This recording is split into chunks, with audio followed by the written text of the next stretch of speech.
She fiddled with her bathrobe strings as Jungkook was busy taking a look around the room. Her friends did a good job cleaning all the stuff they just threw around an hour ago, but not good enough to push everything behind the couch, which Jungkook obviously saw with a raised brow.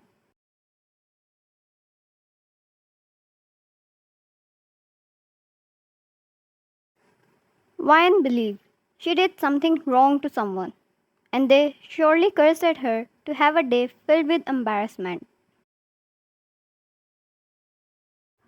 Wyan, um, how about you take a seat and I'll order a coffee? Jungkook, espresso. Wyan, of course, espresso. She took the intercom and placed an order while wondering who even drinks that bitter coffee.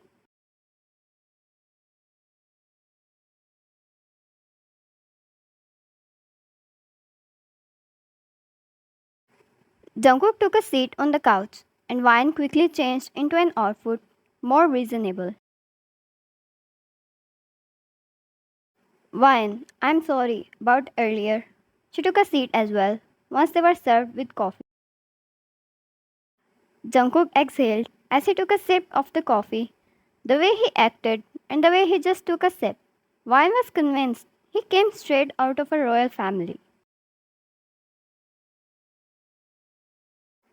Jungkook, come here, he said with an extended arm. Wyan was bewildered, but stood up and went to take a seat beside him.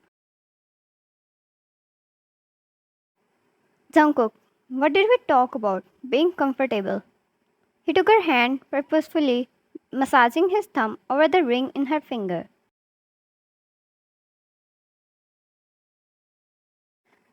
Wyan, if you want someone to be comfortable with you, first thing you do is smile, Mr. John. Jungkook, and what happens without that? Wyan, you failed.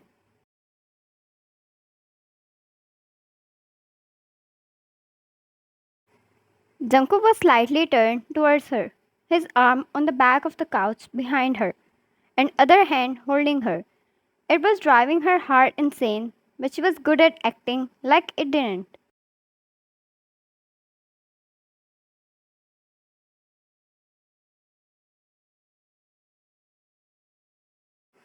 Or maybe she thought she was good, but Jungkook could read people really well. He raised his brow. Well, he never fails. He's got backup to every plan.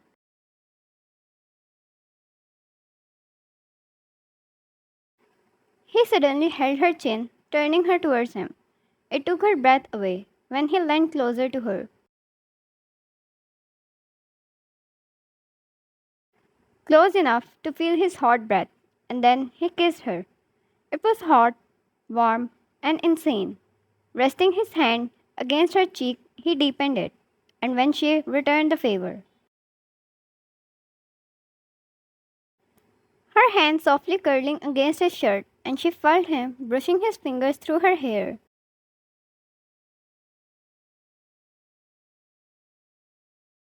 Jungkook, does this count?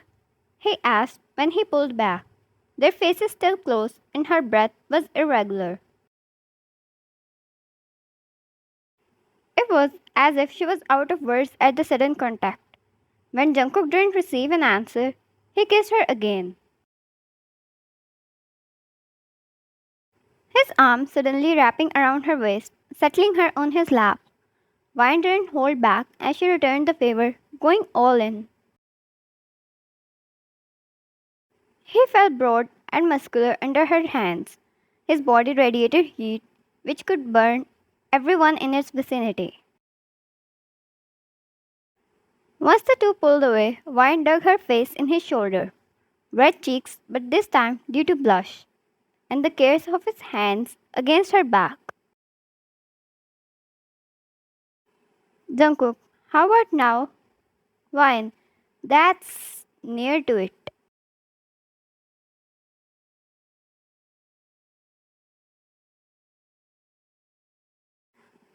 Jungkook, well, I have a whole life to reach there.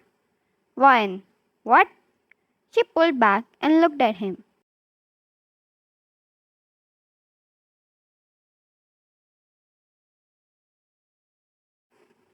Jungkook, your dear friends are not returning, so I might as well stay.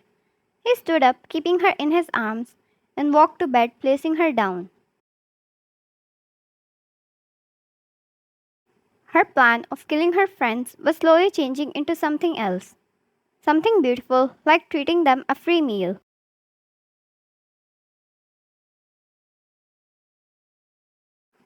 Wine. Okay, let's watch a movie then.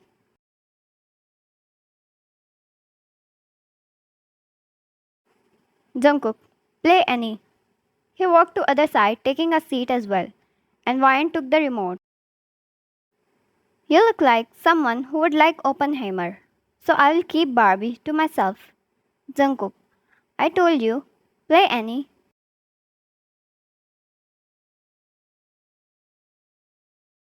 Wine.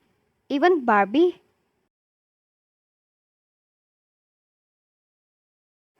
Jungkook, yes, Wine. Even Barbie. A silent wow escaped her lips, but she stuck to some action romantic movie to not bore him. Him accepting her choices did something to her heart. A flower of respect bloomed in her chest, and once the two laid down, their sides touched each other.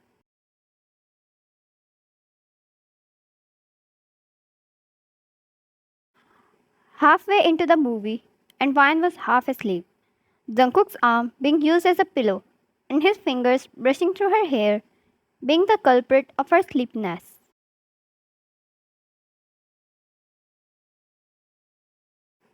Jungkook, you're beautiful, Vine. With a tiny smile, she turned and snuggled in his chest. Was he naturally good at making people feel comfortable this quickly, or was she an exception? It didn't take her long to drift off to her dreamland, with a strong plan to take her friends for shopping and let them buy anything they wanted.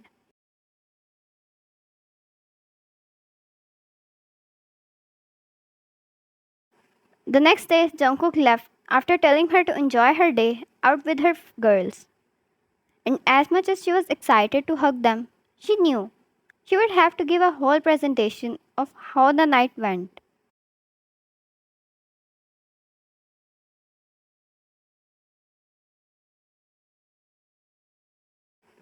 The day pleasantly went well.